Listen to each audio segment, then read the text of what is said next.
अखंड मंथन के सभी दर्शकों को नमस्कार। मैं हूं शेखर त्रिपाठी और आप देख रहे हैं हमारा YouTube चैनल अखंड मंथन।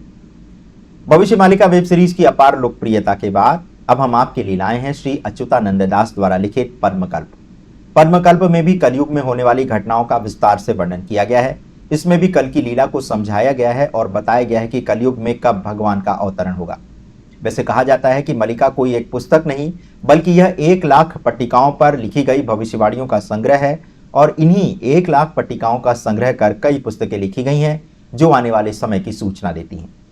पद्मकल्प भी भविष्य मालिका का एक भाग है, बल्कि ये कहा जाए तो यह आगे के समय के पदचाप को बहुत ही स्पष्ट तरीके से सुनकर लिखी गई पुस्तक है। आगे बढ़ने से पहले आपको बताते चलें कि इस समय भविष्य मालिका को लेकर एक बहुत बड़ा बाजार खड़ा हो गया है। कोई हस्तलिखित पुस्तक को 750 रुपए में बेच रहा है तो कोई 100 पृष्ठ की पुस्तक को 250 रुपए में बेच रहा है। लोगों के भविष्य जानने की इसी उत्सुकता का लाभ उठाने के लिए बाजार में इस समय पुस्तक के साथ साथ कल्कि के भी कई रूप दिखाई दे रहे हैं और इनमें से कई कथावाचक हैं जिन्होंने अपने पुत्र को ही स्वयंभू कल्कि घोषित कर दिया है। इन्होंने श्री कृष्ण महामंत्र को भी परिवर्तित कर दिया है और उसमें अपनी इच्छा से माधव नाम जोड़ दिया है, जबकि महामंत्र में कहीं भी माधव नाम का कोई भी वर्णन नहीं मिलता है। तो इस तरह के जो लोग हैं आपको सोशल मीडिया पे मिल रहे हैं, आप इनसे सावधान रहिएगा, क्योंकि हमें ये स्पष्टीकरण इसलिए देना पड़ रहा है क्योंकि बहुत सारे दर्शक हमसे फ़ोन करके और हमसे व्हाट्सएप के माध्यम से ये पूछते हैं कि जो दूसरे कल्कि दिखाए जा रहे हैं उनकी क्या वास्तविकता है। तो दर्शकों, उनकी वास्तविकता का तो हमें भी ये नहीं पता, किंतु जो लोग इसे व्यवसाय के तौर पर इसको चला रहे हैं आप उनकी वास्तविकता का स्वयं ही अंदाजा लगा सकते हैं। तो ऐसे कल्कि और ऐसे भविष्यवाणियों के फेर में आप ना ही पड़ें, क्योंकि इससे आपके धन और समय दोनों की बर्बादी होती है। और हमने जो है वो भविष्यवाणियों का जो ये कार्यक्रम है इसको 7 साल हो चुके हैं और हम अपने चैनल पर आप देख चुके होंगे कि हम देश भर के और विदेशों के भी बहुत सारे भविष्यवेत्ताओं को लाते हैं, उनकी भविष्यवाणियों को आपके समक्ष रखते हैं और आप पर हम ये पूरा निर्णय छोड़ते हैं कि आप इनमें से किसको सत्य माने और किसको असत्य माने। दूसरी बात और भी हम स्पष्ट करना चाहेंगे कि इस समय जो भी भविष्यवाणियां आपको भविष्य मालिका के नाम पर हमारे चैनल पर दिखाई जा रही हैं, ये भविष्यवाणियां हमारे द्वारा नहीं की गई हैं। ये भविष्यवाणियां उड़िया के साहित्यकारों द्वारा, वहाँ के भक्ति आंदोलन के कवियों द्वारा की गई हैं और इसमें हमारा अपनी तरफ से कोई मंतव्य नहीं है। हम अपनी तरफ से इसमें कोई भी बातें जोड़ करके नहीं दिखा रहे हैं। हमारा प्रयास ये है कि हम आपको उन पुस्तकों में जो भी बातें लिखी गई हैं उसको वैसी का वैसा ही रख दें, ताकि आप किसी भी प्रकार के भ्रम के उसमें ना पड़े। चैनल पर भी हम देश भर के ज्योतिषकारों को समय समय पर लाते रहते हैं और समय समय पर उनका परिवर्तन भी करते रहते हैं। और इस सीरीज को आरंभ करने से पहले आपको सावधान करना आवश्यक था, क्योंकि हमारे बहुत सारे दर्शक हमसे इस तरह के प्रश्न पूछ रहे थे और हम किसी की आलोचना नहीं करना चाहते हैं, किंतु जो हो रहा है वह आपके समक्ष रखना आवश्यक था। तो इसी कारणवश हमें ये बात आपको कहनी पड़ी। अखंड मंथन सोशल मीडिया पर आया वह पहला चैनल है जिसने समसामयिक विषय पर भविष्यवाणियों के कार्यक्रम का शुभारंभ श्री संत बेतरा अशोक के साथ किया था, जिन्हें आप YouTube चैनल पर देख सकते हैं। तो हमारा लक्ष्य आपको सत्य से परिचित कराना है एवं इसी श्रृंखला को आगे बढ़ाते हुए अब आपको दिखाते हैं हमारी विशेष वेब सीरीज पद्मकल्प का पहला भाग।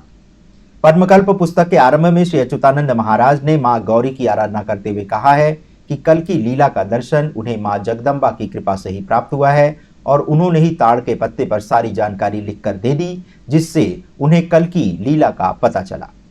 वे कहते हैं कि उन्होंने पुरानी पोथियों से भी बहुत सारी सामग्री एकत्र की है और उसे 11वें अध्याय में रखा है।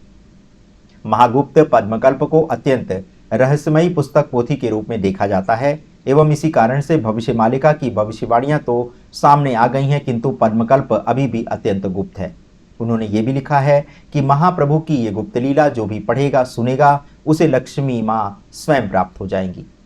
इसी पुस्तक के द्वारा धर्म के सिद्धांत को अच्छी प्रकार से समझा जा सकता है। वे कहते हैं कि गुरु की दया के बिना गति नहीं होती और गुरु स्वयं ही सृष्टि के रचयिता है। पद्मकल्प के प्रथम अध्याय में उन्होंने कहा है कि यदि 5 प्रकृतियों को एक कर दिया जाए तो वो सबसे पहले पद्मकल्प ही कहेंगे। मन को स्थिर रखकर योग सिद्धि करने वाले व्यक्ति को ही पद्मकल्प द्वारा सिद्धि प्रदान की जाती है। तो मन को स्थिर करने के पश्चात जो सिद्धि श्री अच्युतानंद दास महाराज को मिली, उसी के आधार पर उन्होंने आने वाले समय के पदचाप को सुना और आगामी समय की स्पष्ट व्याख्या की। वे भगवान राम को अत्यंत गुप्त रहस्य के तौर पर प्रस्तुत करते हैं। त्रेता के राम और द्वापर के कृष्ण के पश्चात अब कलयुग के कल्कि कहाँ मिलेंगे, इस पुस्तक के पहले अध्याय में इसी का वर्णन किया गया है। वे कहते हैं कि सभी भगवान के भक्त पंचकोशी नामक स्थान पर एकत्र होंगे, क्योंकि सारे तीर्थ अब पंचकोशी में ही समाहित हो गए हैं। वे कहते हैं कि भगवान जगन्नाथ का जन्म मथुरा सिंधुपुर में होगा। इसी प्रकार से भगवान एक से अनेक समय में अनेक स्थानों पर भी प्रकट होंगे। कहीं उन्हें चक्रधर के नाम से पुकारा जाएगा तो कहीं उन्हें श्री राम और श्री कृष्ण के नाम से भी पुकारा जाएगा। इसके दूसरे अध्याय में भगवान श्री राम के क्रीड़ा स्थल के बारे में वो बताते हुए कहते हैं कि यमुना के तट पर एक भोनारी तालाब है। इसी भोनारी तालाब के पास की ऊबड़ खाबड़ भूमि पर भगवान क्रीड़ा किया करते थे, अर्थात ग्वाल बालों के साथ खेलते थे। जब भगवान से ये पूछा जाता है कि आने वाले समय में वे कहाँ जन्म लेंगे, तो वो कहते हैं कि मैं कहाँ जन्म लूंगा इससे कोई अंतर नहीं पड़ता, मैं किस जाति में पैदा हुआ हूँ इससे भी कोई अंतर नहीं पड़ता, किंतु जब मैं धरा पर आता हूँ तब अधर्म का नाश कर धर्म की स्थापना करता हूँ। धरती का सबसे प्राचीन भूखंड कहे जाने वाले जाजपुर में जब भी कोई सुधर्मा सभा का आयोजन किया जाएगा, उसमें देवी दुर्गा को अवश्य बुलाया जाएगा। वे कहते हैं कि मेरा जन्म महिसर के कर्ण तट पर होगा और मैं 33 दिन के भीतर वहां पहुंच जाऊंगा। वे कहते हैं कि एक दिन ऐसा आएगा जब हर घर में तोड़फोड़ होगी और गांव के 7 हिस्सों को काट करके एक कर दिया जाएगा। भगवान की ये सारी गुप्त परिवर्तन लीला गुप्त रूप से की जाएगी और इसके समाचार किसी को कानो कान तक नहीं मिलेंगे, क्योंकि वे स्वयं कहते हैं कि मैं अपने निवास का गुप्त स्थान बाद में बताऊंगा, मेरा खेल दिन के मध्य में खेला जाएगा। यहाँ भगवान को पहचानने के लक्षण भी बताते हुए कहा गया है कि जिसके भी चरणों पर तुम धनुष का चिन्ह देखोगे तो समझ लेना कि ये किसी साधारण मनुष्य के नहीं, अपितु ये भगवान कल्कि विष्णु के चरण चिन्ह है। भगवान अपने एक भक्त से कहते हैं कि काशी विश्वनाथ नामक एक शिवलिंग है जो खिलत शिव और वरुण शिव के मध्य स्थित है। जाजपुर के नवी कुंड मंदिर में एक यज्ञ किए जाने का भी विवरण मिल रहा है, जो युग परिवर्तन की प्रक्रिया से सीधा जुड़ा हुआ है। इसी नवी कुंडी मंदिर का मार्ग खुलने के बाद भगवान और भक्तों का मिलन होगा। भगवान अपने शरीर पर हाथ रखते हुए कहते हैं कि अगले 9 वर्ष अच्छे हैं, किंतु मैं इसका प्रमाण नहीं दूंगा क्योंकि ये एक गुप्त चर्चा है।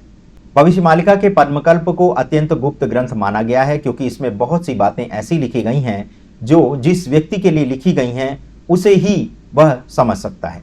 जैसे कोई गुप्तचर होता है तो वह कूट शब्दों में ही बातें करता है और उस कूट शब्द का अर्थ उसी को पता रहता है जिसके लिए वह कूट शब्द रचा जाता है, बाकी लोग इसके अर्थ से अनजान रहते हैं।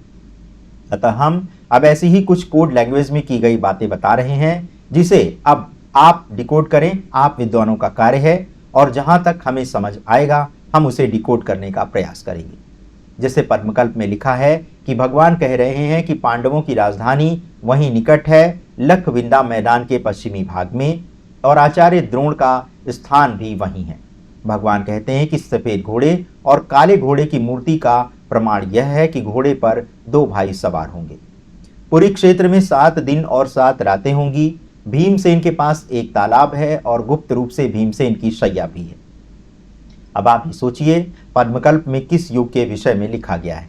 स्वाभाविक है कि वे द्वापर युग की बात तो कर नहीं रहे हैं, क्योंकि द्वापर युग में जो घटनाएं हो चुकी हैं उसका विवरण यहाँ क्यों दिया जाएगा।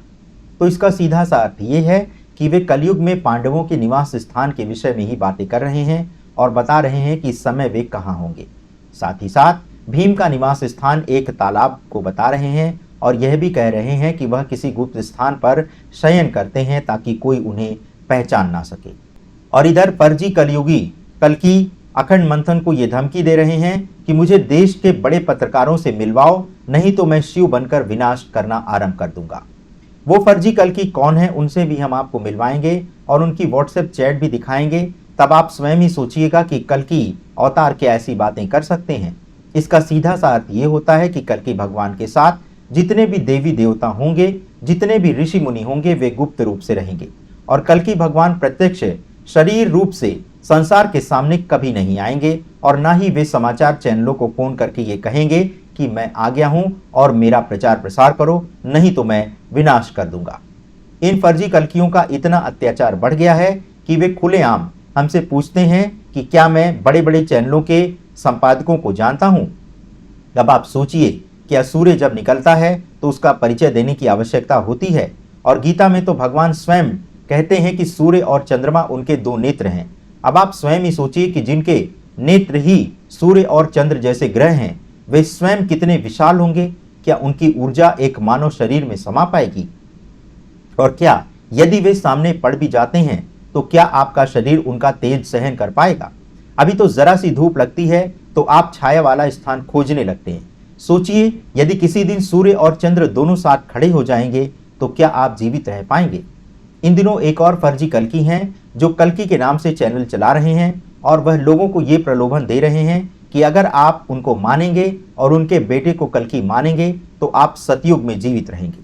यानी जीवित रहने का प्रलोभन देकर अब लोगों को भ्रमित करने का प्रयास हो रहा है। तो एक बार फिर से आपको सावधान कर रहे हैं कि फर्जी कल्कियों से सावधान रहिए, क्योंकि ये जितना फर्जीवाड़ा कर रहे हैं, भगवान तो स्वयं इनको समाप्त करने की योजना बना रहे हैं।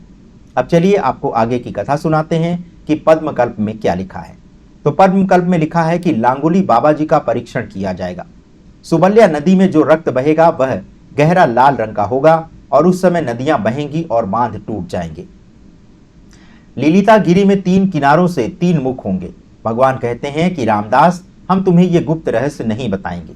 सरस्वती नदी को जरिया कहा जाता है। सुबल्य नाम 80 गंगाध का गुप्त नाम है, जिसे सागर कहा जाता है। यह रहस्य राम से कहोगे तो 12 जन्म में फिर मिलेगा। हम यह ना कहें कि राम भगवान का गुप्त रहस्य है। यमुना महियर नाम की एक खूबसूरत नदी है। क्या आप जानते हैं कि गोदावरी नदी के तट पर जो सिंधु नदी है वह दूधिया नदी का प्रमाण है। इसके बाद लिखा गया है कि तुम्हें फिर से बचाया जाएगा। मैंने बिना किसी को बताए किसी के सामने कहा कि तुम्हें इसे अपने भगवान को दे देना चाहिए। मैं आपको यह भी बताऊंगा कि राम अली में यज्ञ किया जाएगा। वहां 21 दिनों तक कुर्बानी दी जाएगी। रानी उस स्थान पर प्रार्थना करेगी।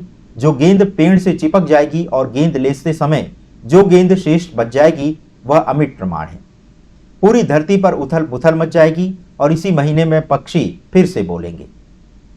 मैंने कहा राम के लिए इसे रखो, अवश्य प्रकट हो जाएगी। यह बात पंचकाशी में नहीं होगी क्योंकि यह विरजा मंडल में होगी, इसीलिए इसे रखो। आज जो कुछ भी होगा वह इस बात का प्रमाण है कि मैंने राम की बुद्धिमत्ता के कारण ही समझाया और समझाया है।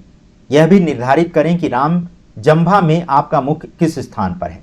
याद रखें, यदि आप इस गुप्त शांति का ध्यान करेंगे तो आपको त्रिविध शांति प्राप्त होगी। भद्रेश्वर में मनाया जाएगा महायज्ञ। तो दर्शकों, हमने अनुवाद के माध्यम से जो भी ओडिया में लिखा है उसे वैसे का वैसा ही आपके समक्ष रख दिया है। इस पर आप भी मंथन करिए और हम भी करते हैं।